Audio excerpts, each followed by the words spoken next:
చంద్రబాబు నాయుడు గారు చాలా దుర్మార్గమైన రాజకీయాలు చేయటంలో నిష్ణాతుడు. చెప్పిన మాట చెప్పుకోకుండా మోసం చేసే కార్యక్రమాలు చేస్తున్నాడు. విచ్చలవిడిగా దానికి తోడు తానా తందానా అనే పత్రికలు బయలుదేరాయి.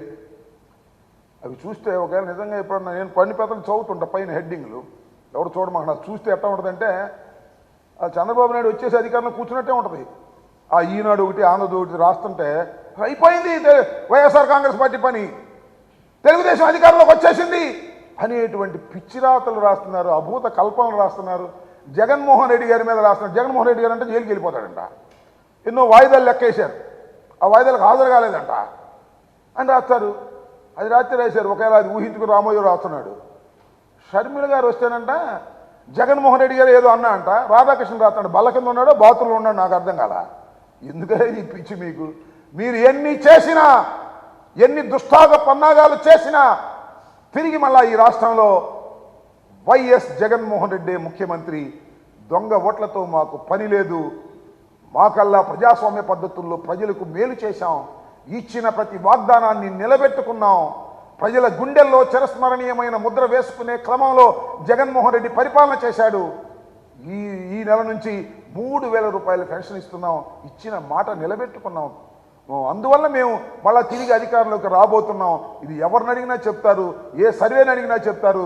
ఇవాళ మీరు ఎలక్షన్ కమిషన్ వచ్చింది కదా అని చెప్పేసి పుత్రుడు దత్త తండ్రి ఇద్దరు వెళ్ళి అక్కడ ఏదో రిప్రజెంట్ చేసి అసలు విషయాలు వదిలేసి ఏదో కొసరు విషయాలు మాట్లాడి మమ్మల్ని బదనాం చేయాలనే ప్రయత్నం చేస్తున్నారు. ఇది దుర్మార్గమైనటువంటి ప్రయత్నం. పొత్తులు పెట్టుకుంటే పెట్టుకున్నారు, కలిసి తిరిగితే తిరిగారు, మాకేం అభ్యంతరం లేదు. అసలు సీట్లు పంచుకునే కార్యక్రమాలు ఏంటో ఇంతవరకు మీకు తేలలేదు.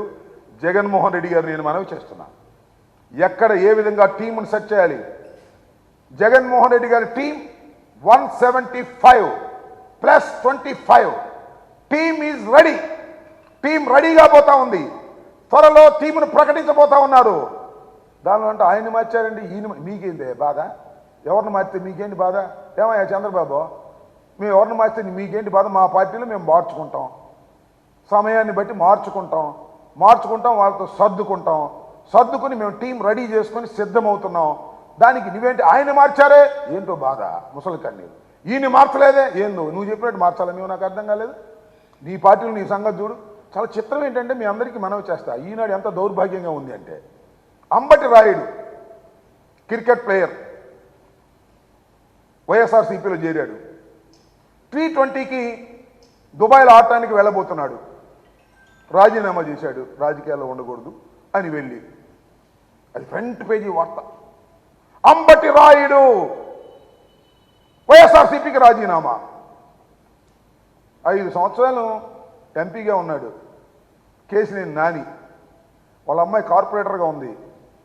జీర్ణించుకున్న తెలుగుదేశం నాయకుడు చంద్రబాబు అమ్మడు తిరిగినవాడు. రాజీనామా చేస్తే అది ఈనాడులో ఆఖరి పేజీ వార్త. ఏం పోయేగాలం వచ్చింది రామోజీ, నాకు అర్థం కాలేదు. ఇలా ఏదో ఒక విధంగా మ్యానిపులేట్ చేసి ఆంధ్రజ్యోతి, ఈనాడు చంద్రబాబు నాయుడు ఏదో గొప్పగా చూపించాలని, జగన్మోహన్ రెడ్డి గారిని చిన్నగా చేయాలని, దుర్మార్గుడిగా చేయాలని మీరు చేసే ప్రయత్నాలు ప్రజలకు అర్థమయ్యాయి. మీరు కక్కే విషం స్పష్టంగా తెలిసిపోతుంది. అందువల్ల ప్రజలు అర్థం చేసుకున్నారు, టోటల్గా ప్రజలు అర్థం చేసుకున్నారు ఈ రాష్ట్రంలో ఉన్నటువంటి పరిస్థితిని. ఈనాడు, ఆంధ్రజ్యోతి, TV5, ఈటీవీ ఇలాంటి పత్రికలు, ABN వాళ్ళు చూపించేటటువంటి విషయాలన్నీ కూడా విషం కక్కే విషయాలు తప్ప వాస్తవాలు కావనే విషయాన్ని తెలుసుకున్న తర్వాత కూడా మీరు ఏదో ఎగబడుతున్నారు, ఏదో రాస్తున్నారు, రాసుకోండి, మాకేం అభ్యంతరం. మీ పత్రిక మీరు రాసుకోండి. ఏదో స్వామి చెప్పినట్టు మీ జాంకాయ మీరు తినండి, ఎక్కడ ముంచుకు తింటారో ఎక్కడ తింటారో మీరు తినండి. మీ పత్రికల్లో మీరు రాసుకోండి. మీరు రాసుకున్నా ఏ విధమైనటువంటి ఇబ్బంది మాకు లేదు. జగన్మోహన్ రెడ్డి గారు ఒక స్పష్టమైన స్వచ్ఛమైన పరిపాలన చేసి రెండవసారి ఎన్నికలకు సిద్ధమవుతున్నారు. టీం సిద్ధమవుతుంది. ఎన్నికలకు వెళ్ళబోతున్నాం. అత్యంత ఆత్మవిశ్వాసంతో ఎన్నికలకు వెళ్ళబోతున్నాం. ఎవరిని కలుపుకోము, సింగిల్గానే వెళతాము. 175 + 25 వెళ్ళి మొత్తం కొట్టుకొని తిరిగి వస్తాం. గుర్తుపెట్టుకోండి, మిమ్మల్ని చిత్తుగా ఓడిస్తాము. చంద్రబాబు, పవన్ కళ్యాణ్ కలిసిన సీట్లు సర్దుకున్నా ఏమైనా గెలుపు మాత్రం వైఎస్ఆర్సీపీదే. ఎందరు కలిసినా మమ్మల్ని ఏమీ చేయలేరని ఈ సందర్భంగా తెలియచేస్తూ ఎన్నికల కమిషన్ దగ్గరికి వెళ్ళి పిచ్చి పిచ్చి వేషాలు వేసేటటువంటి చంద్రబాబు నాయుడు గారికి ప్రజాస్వామ్యం పట్ల విలువ లేదు, ప్రజాస్వామ్యం మీద నమ్మకం లేదు, మ్యానిపులేషన్ మీద మాత్రమే నమ్మి రాజకీయాలు చేసినటువంటి వ్యక్తి. ఆయన నిజస్వరూపం ప్రజలకు అర్థమైంది. అర్థమయ్యే విధంగా రాజశేఖర్ రెడ్డి, జగన్మోహన్ రెడ్డి గారు చెయ్యగలిగారు కాబట్టి ఇక చంద్రబాబు పని అయిపోయింది. సాపా సంకా సర్దుకొని హైదరాబాద్ స్వగృహానికి వెళ్ళవలసినటువంటి పరిస్థితి ఏర్పడుతుంది after this election. Thank you. ఇంకా ప్రతి నియోజకవర్గంలో టీడీపీ ఎస్ ఇందాక చెప్పాడు ఒక ఆయన, చంద్రబాబు నాయుడు గారు చెబుతుంటే విన్నా, ఏ హైదరాబాద్లో ఉంటే ఇక్కడ ఓటు ఉండకూడదా, కర్ణాటకలో ఉంటే ఇక్కడ ఓటు ఉండకూడదా, వలస వెళ్ళిపోయారంట కర్ణాటక నుంచి, ఇక్కడ నుంచి కర్ణాటకకి హైదరాబాద్కి. మరి హైదరాబాద్ చాలామంది వెళ్ళారు, నువ్వు గవర్నమెంట్లో ఉన్నప్పుడు కూడా వెళ్ళారు.